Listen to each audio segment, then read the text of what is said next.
So as long as it's fair, as long as it's voluntary, inequality is fine. Inequality is great. We want those who succeed to be more rewarded than those who destroy value. But in the sense of our current environment, we have really sinister inequality.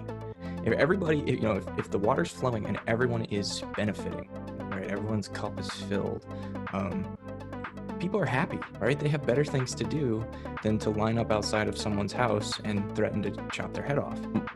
I don't think we should be setting up guillotines anywhere, and that's why I love Bitcoin. It's the peaceful revolution, right? But why do people want to set up these guillotines? Because they know the system isn't working. It started to make a lot of sense to me that if we fixed money, we fixed so many problems in society. And so as a technology person, I was like, what should I be working on that's more important than this? There's nothing more important than this. Hello and welcome to the Tucson Bitcoin podcast.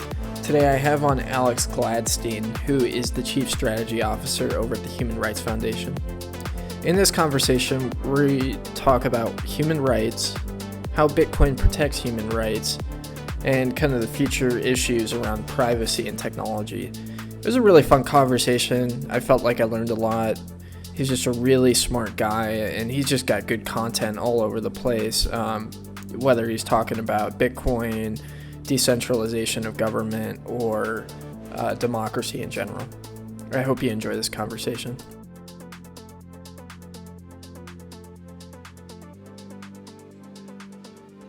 Welcome to the Tucson Bitcoin podcast. So if anybody doesn't know who Alex Gladstein is, he's got good content everywhere. He's a human rights activist and is the chief strategy officer at the Human Rights Foundation. So yeah, welcome. How did you get into what you're doing right now? Sure. Thanks for having me on. Appreciate the opportunity to talk to the good people of Tucson. I think it's really interesting to see Bitcoin communities pop up locally around the world and around the United States. I think it's quite important. So here's to all of you guys. I started doing human rights work in 2007 with a nonprofit called the Human Rights Foundation. We have a focus on trying to help people who live under authoritarian regimes, who maybe don't have the same mechanisms that we have in democracies to challenge the government. For example, obviously here we can sue the government, we can write op-eds in newspapers, we can do mass social movements, we can protest, we can whistleblow. These are all very effective things to change government policy. In dictatorships, there's just no real room for most of that to happen. There are, of course, examples of protests inside dictatorships, but they are treated pretty harshly. Most protesters who are arrested are usually tortured or convicted or disappeared. And that's a big difference from protesters in the United States who, like after the Occupy protests here in the US, whether 7, 8, 9 years ago, 99% of people who were arrested were released, and some of them maybe were charged with super minor stuff. But at the same time, a couple of years later, you had, for example, protests in Venezuela where 99% of the people arrested never were seen again. So I think that's a helpful maybe way to differentiate open and closed societies, and a good litmus test perhaps. And we should be grateful for the rights and freedoms that we have here, and we should keep fighting for them, but we should be aware that billions of people around the world don't have those, and therefore need to rely on other ways to protect their freedom. And international organizations can help, but technology, I think, especially these days, is probably the thing that's probably going to help the most in terms of people who live under authoritarian regimes. So at least that's a little bit about my background and the perspective I come at this with. Sure. So one thing I think is really important for conversations is returning to first principles. So what do you define as human rights? Yeah, so human rights is a inherently political conversation. It is generally talked about in terms of Enlightenment values coming out of the 17th and 18th century in Europe, thinking about individual liberties. And you would call these things like negative rights, for example, perhaps things that the government shouldn't do, basically, these are civil liberties. These are things like freedom of expression or privacy or property rights or the right to participate in your government or the right to be free from torture. These are like restrictions on what the government can do to its people. Then there's also this idea of like positive human rights, which are entitlements, which were kind of like negotiated into the human rights lexicon by, at the UN level, at least the Soviet Union in the 20th century, where it was sort of, when the UN came together after World War II, it was sort of a negotiation between the US side and the Soviet side, and the US was promoting these like negative rights, these freedoms, which were based on our own Bill of Rights, right? And the Soviets were promoting these entitlements like the right to work, the right to have a house, the right to have healthcare, the right to have a vacation, things like that. So there was this big negotiation with the UN, and in fact, the UN Declaration of Human Rights is really split down the middle. If you read them, the first half are negative rights, are liberties, and the second half are positive rights, are entitlements. And that was quite intentional by the Soviets, because what they wanted to do was basically focus on the entitlements, and then they could say, well, maybe we're not doing so well on the liberties, but at least we're like giving our people the right to work. And then the thing is, if you don't have the liberties and you don't have a free press, there's no way to verify those things, so they can sort of get away with it, and they can claim to be promoting human rights while they're not, and that is indeed what happened throughout the history of the Soviet Union. Later on, there became other rights that people introduced, like group rights or environmental rights, different kinds of social rights. But at the end of the day, when I talk about human rights, I am referring to these positive civil liberties that are reflected in things like the Bill of Rights. Or there's a really great document that was created by many of the world's countries and ratified by many of them, called in the late 70s, called the International Covenant on Civil and Political Rights, which is the ICCPR. So that's the document that I would sort of refer to as the charter for these things. And between the Bill of Rights, the ICCPR, these are like negative rights, liberties. And that's what I talk about when I'm discussing human rights. Sure. I think a lot of people are really disconnected in regards to what happens in protests in other countries with people getting disappeared, or, we've seen in countries like Iran or Iraq recently where people are just shot in the streets during protests. These are really important things to protect. So what do you see as being some of the biggest challenges in American society against human rights? Well, the cell phone camera is a pretty good check against government abuse of power, as we saw this summer. If a cop is going to beat somebody up or strangle them or murder them, as we saw, it's going to be on camera, and they're going to, and we're going to know, and there's going to be a huge public outcry. And not every time, but like in obvious cases where, a lot of this stuff happens at night in urban areas, and it's hard to see what's going on the camera. I will certainly say that. But what you've started to see now is that, like, if a police officer, at least in daytime setting, in a public place, is going to make an abuse, it's going to be captured on camera, and they are hopefully going to be held accountable for that and probably fired. That's not something that would happen without cell phone cameras, more or less. And even cell phone cameras don't guarantee anything. Obviously, we've seen. I mean, it's not like,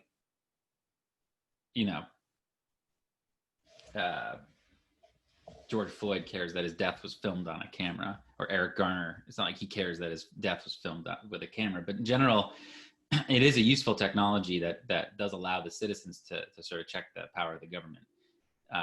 So I think that's something I've seen inside the United States, at least, that's been interesting. Yeah. You talk about technology as being both a tool for the people to empower them, and then also potentially a tool for the state to oppress people. What are some things that normal people should be concerned about as far as technology?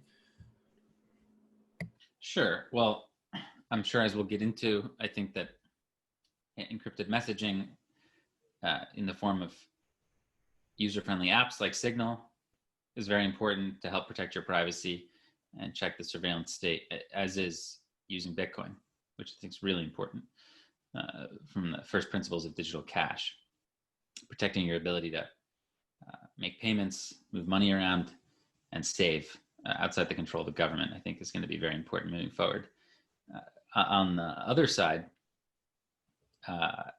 big data technology is not very friendly for human rights. So any sort of like big scheme where the government is collecting a huge amount of data about the population is usually really bad for human rights. I mean, the obvious cases are surveillance cases in terms of just what Snowden uncovered and what we've seen through the war on terror. And this has obviously been revealed in the United States, but it happens in almost every country where the government is like listening to phone conversations and getting that data from phone companies. In some countries, the government owns the phone company, so it doesn't even have to do that. They are snooping on internet activity. They are getting data from internet service providers. So they have all this data, and several decades ago, they couldn't do a lot with all this data. It's too much number crunching, right? Like all these credit cards that people had were ostensibly creating a lot of data, but governments, it was hard for them to like parse all of it. But now that like humans don't have to sit there and parse it, now that we have these like sufficiently advanced algorithms, you know, specific AIs that can really crunch big data, now it's a huge issue, right? So now you're seeing like governments and corporations be able to actually make sense of all this huge amount of data and then act on it and then do social engineering, which is like what the dream of all the dictators always has been, right? But now they actually have a tool to make it happen. So now they can like have a more real-time understanding of what's going on and react accordingly. So that's an example of bad or like authoritarian technology. Yeah. There's a real attitude of apathy in the US when it comes to allowing people to collect our data. Is that something you see as being dangerous, or? I mean, long-term, yeah. Short-term, no. I mean, you know, there are enough checks and balances in the United States where, you know, in the next few months, it's not going to be like a life or death thing. But long term, if people continue to serve up all their sensitive information to third parties in an unchecked way, and those third parties can share that information, all that stuff can get like sorted and analyzed and you know, distributed in these markets. And you know, people are unaware that they essentially their data is becoming like securitized, like your geolocation data is being wrapped up and sold to somebody else, you know, like all these digital footprints you leave behind are being sold, right? So it's not super encouraging and is a really bad long-term trend. So I think it's not an overreaction to try and challenge some of that. And to be honest, right now, the simplest ways to do that are just you know, try to just get some of your daily back and forth with people onto apps like Signal. It's just better. And then again, get involved with Bitcoin. I mean, I think these are two areas that over the long term will make a big difference. Yeah, absolutely. I had Isaiah Jackson on from Bitcoin and Black America the other day, and we were talking about how Bitcoin can really benefit the Black community. And one of the things that popped up is oftentimes minority groups are targeted by the established order. So what types of groups of people do you think, with increasing digitalization of money and data collection are at risk in the United States of being unfairly targeted? Well, I think privacy is potentially going to be something, you know, that is a luxury good. I mean, you saw, and it's very hard to be private. It takes a lot of time and effort, and it's expensive to be really private, right? And that's not something that like the average person can afford in terms of time or money. So that's why things like Bitcoin that are open and free and available to everybody are so important. It's open to everybody. You don't have to have a lot of money to buy Bitcoin, right? You don't have to like prove your ID or be a particular class of person or have a particular college degree, right? It's open to everybody, and that's like incredibly powerful. You know, same thing with something like Signal. I mean, it's not like the elite have a better, more private way of communicating. Like the Biden campaign just used Signal, for example. I mean, these are very, you know, important public people, and that they're using the same technology as the rest of us, you know. So I think that's pretty powerful. But at the end of the day, yeah, like people without a lot of money, of course, going to be at the highest risk because they're not going to be able to pay for privacy. Even think about like freeware, like a lot of free software or free YouTube or whatever. Like everything you consume on the internet is being monetized and shifted in a direction where there's going to be a free version whereby you pay with your privacy, and then a premium version whereby you pay with money and you keep your privacy, right? This is like sort of happening in a lot of places, right? Or where, you know, you get to pay to get rid of the ads, right? And those ads are like synced up with subscriptions, and they can tell companies things about you, right? So it is certainly people who are spending the least amount of money that are most at risk. And obviously, in a global context, you know, people who don't have IDs or ethnic minorities inside dictatorships are the most at risk because they're scapegoats of the government, or sometimes, you know, the focus of intense ethnic cleansing campaigns or cultural genocide campaigns, as we're seeing in China today with the Uyghurs and the Tibetans and even populations in Inner Mongolia. So I would agree, yes, you know, minorities and the lower classes are most at risk here. Yeah, it's definitely something to be concerned about. So as far as Bitcoin, Iran seems to be really embracing it recently. Do you see Bitcoin facilitating oppressive regimes and getting around government sanctions as being an issue or as a positive for the people in the country? So I do think that rogue regimes will use Bitcoin to get around sanctions in the short term. However, you have to understand that when a government instructs its administration or the officials in its cabinet or whatever that, hey, we want to get around these financial sanctions through Bitcoin, that team of people has to actually go out and learn how to use Bitcoin. They have to learn what it is. They have to learn how to, whether they hack it or receive it or earn it or steal it, they have to learn how to use it. And it's like a virus, like it grows and it spreads. And everybody who's working on that project now knows there's this money that's beyond the control of the government. And I just don't think it ends well for these dictatorships. Like, sure, the North Koreans and Iranians in the short term, the Venezuelans, they may turn to Bitcoin in some way, but it's going to bite them real hard, you know, shortly thereafter. And long term, it's like a total disaster for dictatorships. I mean, dictatorships rely on controlling the economy, and Bitcoin puts control of pieces of the economy into the hands of the people. I mean, it couldn't be any worse for them.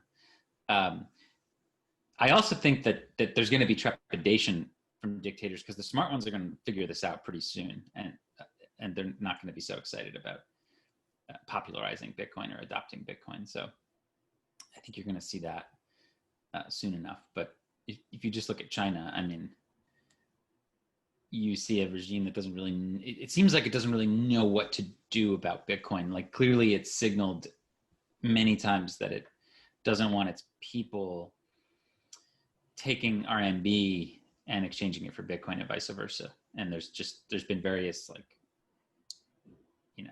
de facto bans. Like in 2017, there's been laws and restrictions, and there's been people arrested to make an example for other people. But at the end of the day, Bitcoin is still wildly popular in China. So, I mean, the government is kind of like half-heartedly kind of warned people against it, but tons of people inside the government and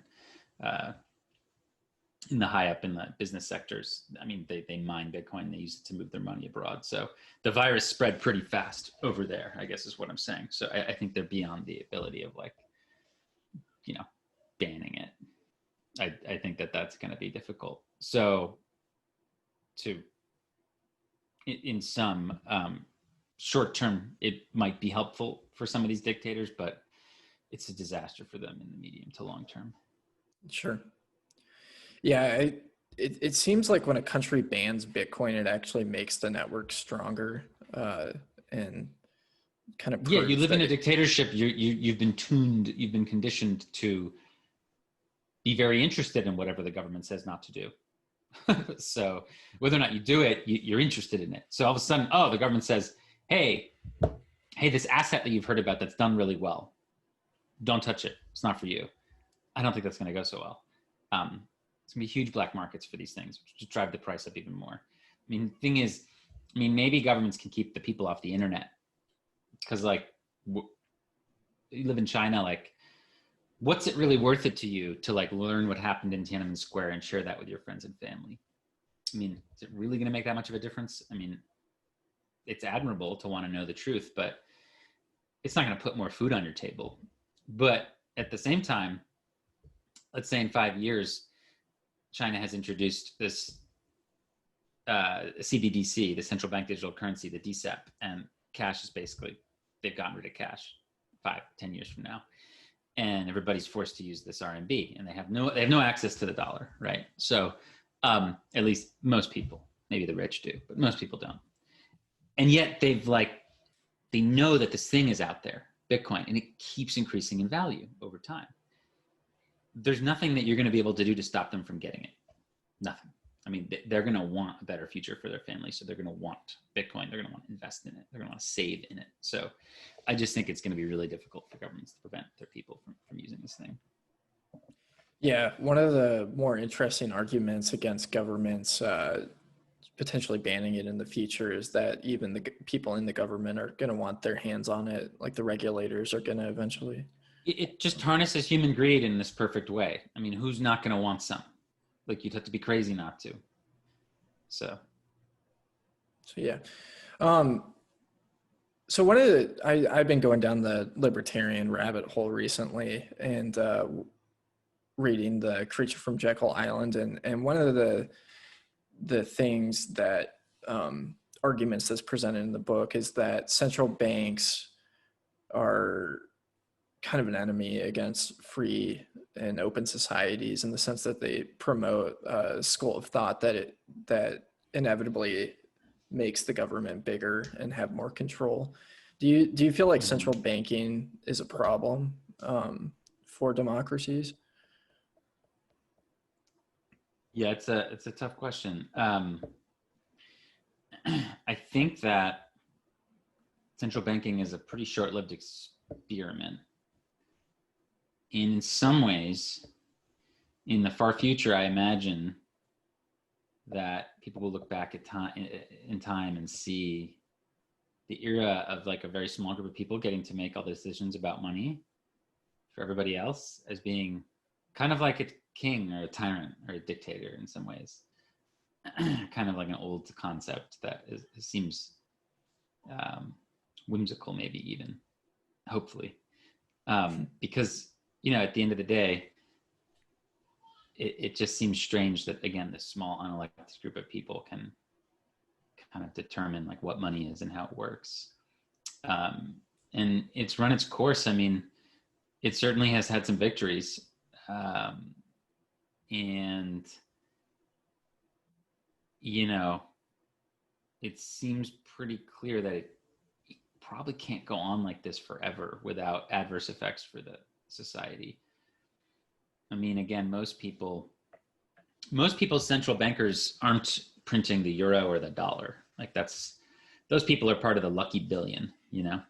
Most people in this sort of central bankers are printing a terrible currency that loses its value all the time, and that no other government wants to hold. I mean, if you actually look at, you know, foreign exchange reserves that countries hold as like country savings, like if the dictator or the president or whatever wants to save, and you live in some country that's in, you know, Central Africa or South America or East Asia, like you're not saving in RMB or in, you know, the Saudi rial or whatever. You're saving in dollars and euros. I think it's 90% dollars and euros, 95% dollars, euros, Swiss francs, and in yen, 95%. So almost all the world's like savings is done in those currencies, but yet such a small percentage of people in the world actually have access to those currencies for their day-to-day transactions and personal savings.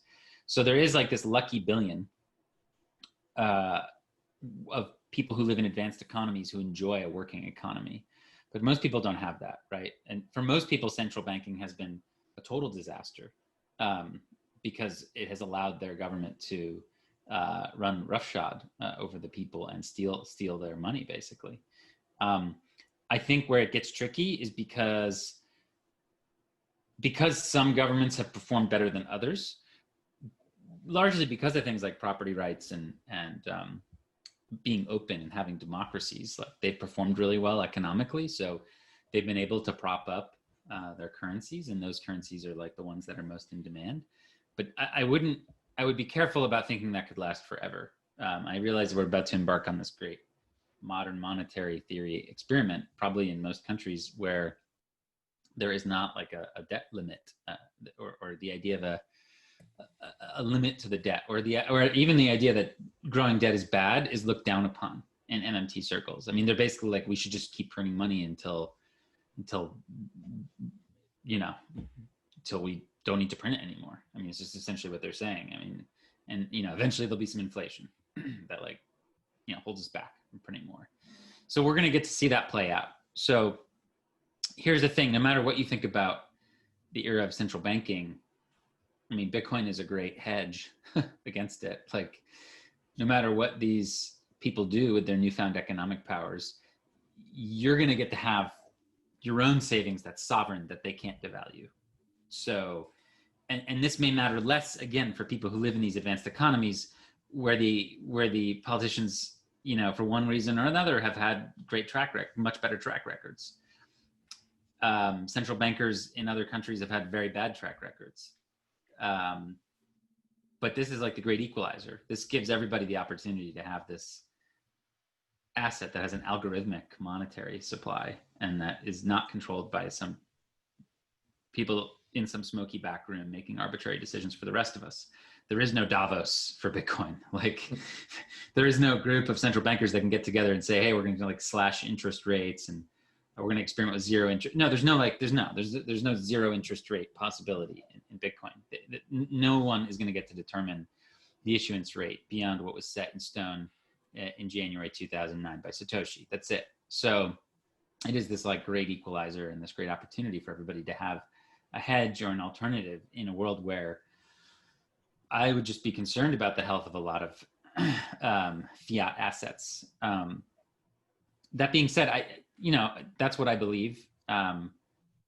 But it's a risky position. It's sort of a risky thing to believe in because the world does not present the facts in that way. Like, what I'm trying to say is that it is definitely an aggressive stance to be so against central banking when the European and American central banks have arguably performed so well, like just in terms of living standards and things like that, like in the last 50 years, like we've never been so prosperous as a human species, right? So I think there's serious issues under the hood of the car, and that this isn't sustainable, and that most people have gotten screwed because they haven't even had access to those great experiments.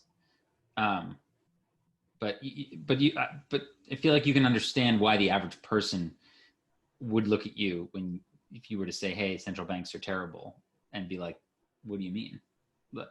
Like, I understand the public skepticism for these kind of arguments, and it's part of what makes Bitcoin such a niche thing right now, is that it requires you to kind of open your mind and take into account stuff that maybe you aren't used to taking into account. And it's kind of a bold thing to do. Like it takes a lot of conviction to believe in Bitcoin and to believe in all that comes with it, you know? Yeah. Yeah, definitely. I went and spoke at a college class on Bitcoin, and the question of central banks came up, and like, how would the economies manage without some sort of central control? And I went in pretty hard and said the central banks exist only to keep the bankers rich and to protect their wealth. And it was a pretty funny. I mean, it's pretty accurate, I would say. I mean, it's in one way, right? I mean, if you actually look at if you listen to somebody, if you try to take the perspective of someone who's like pro central bank, right? And you try to get into their mindset, and you listen to them you take their classes, you study from them, etc.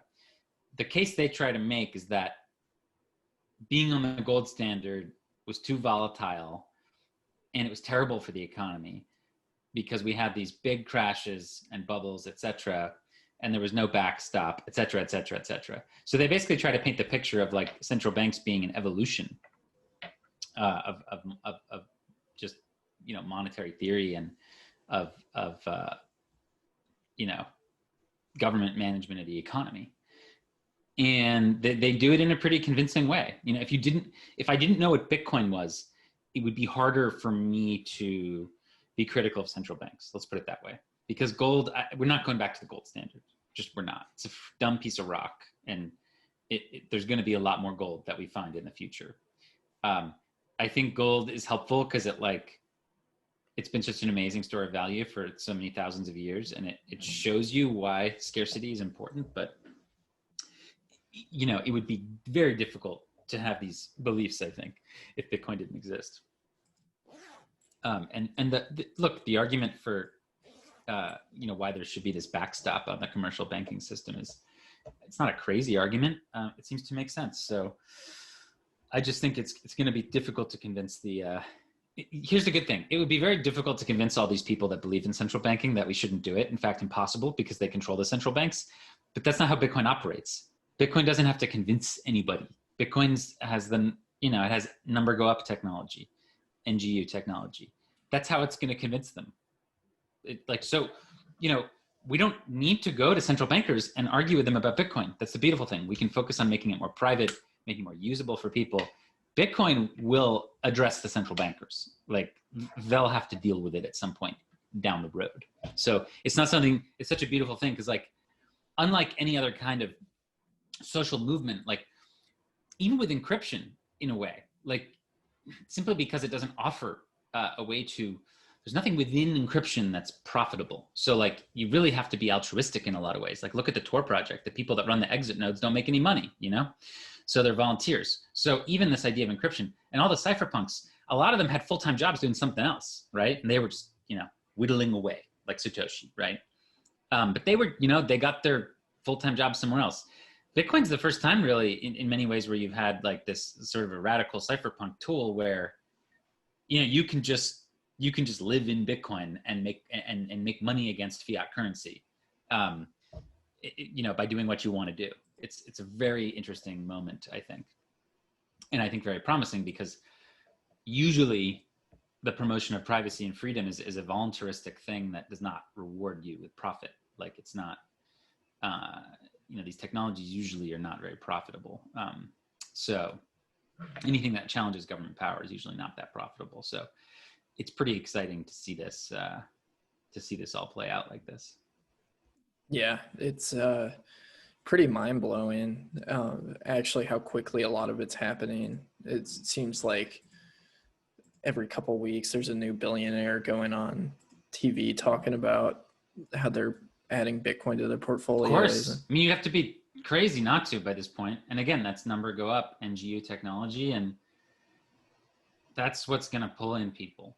But what they don't realize is that they're getting involved in something much deeper, much more revolutionary and radical than I think what they think. I mean, they think they're hedging against instability in the world by buying this asset that's digital gold. What they don't realize is that they're empowering this, more and more people to enter and access this incredible global network that ultimately checks the power of the state. Yeah, absolutely. Kind of switching gears. So I really enjoyed your debate with Saifedean. I thought that was really good. And it would actually ease my nerves a lot going into the election, because I was listening to it. And one of the things that you talked about, one of the powerful things about the U.S. democracy is checks and balances. So talking about the election, I mean, there's a lot of energy. I'm not taking a stance on it, but there's a lot of energy right now questioning the legitimacy of the election. What are your thoughts on that? There was the same 4 years ago. A lot of Democrats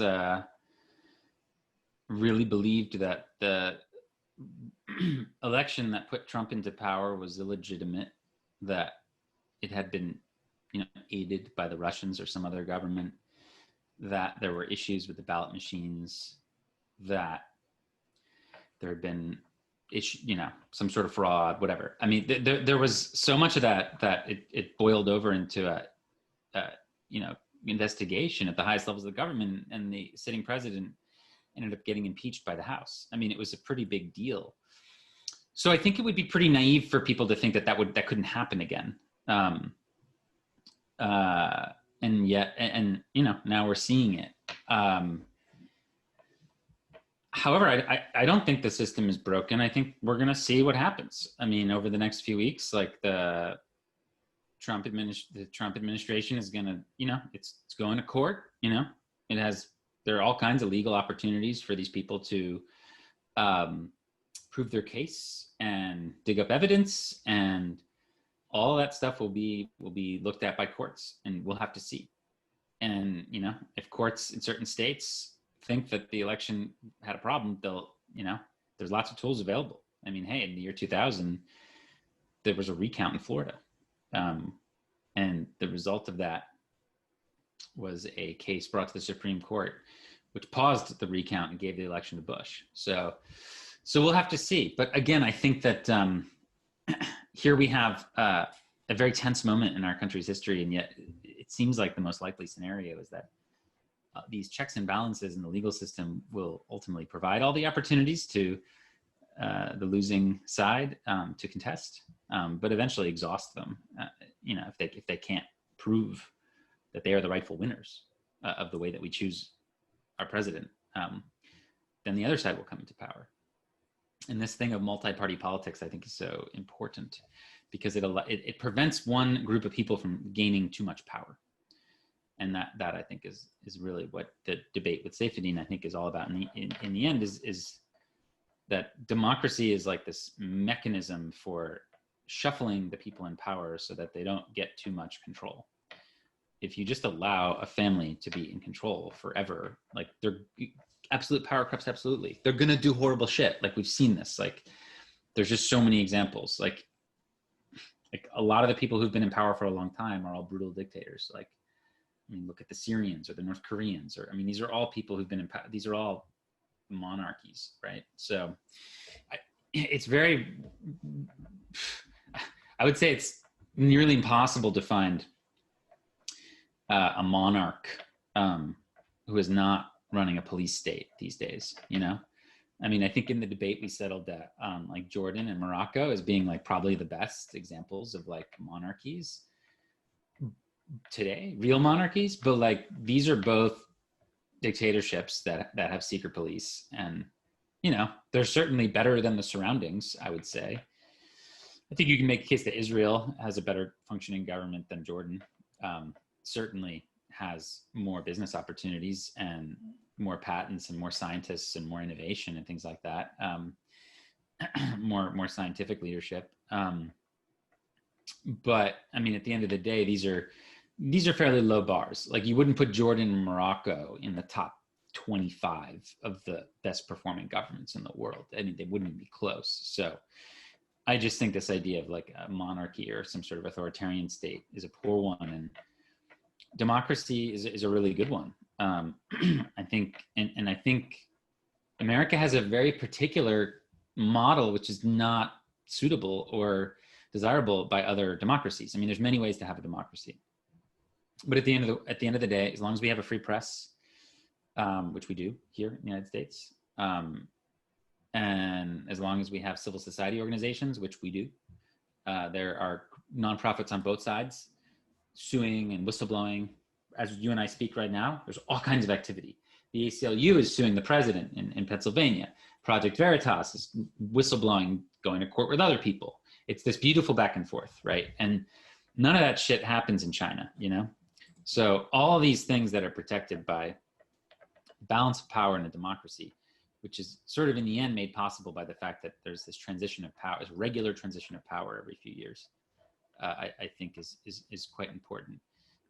It is a crazy time right now, but we've had crazy times in our country before.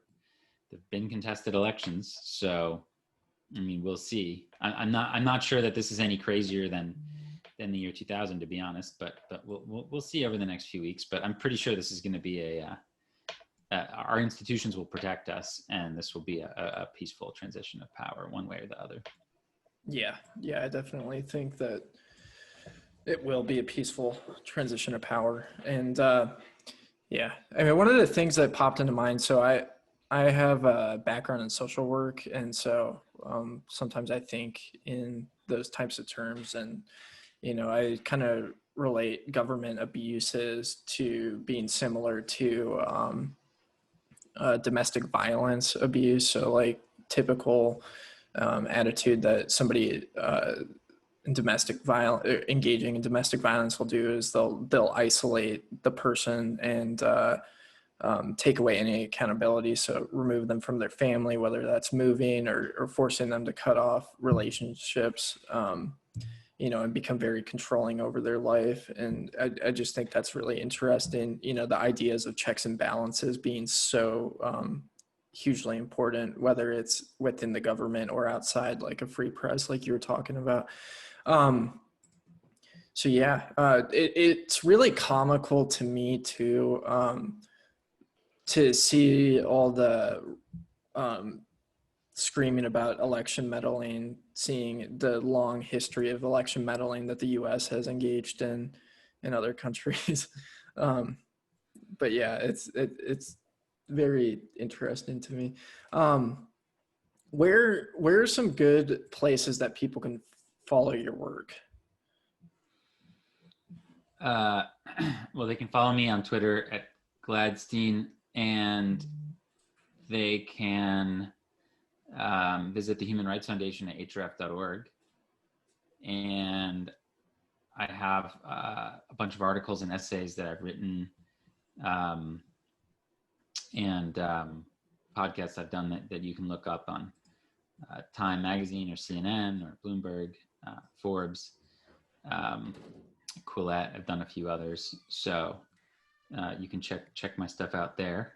And if you're interested in spreading the ideas of Bitcoin to like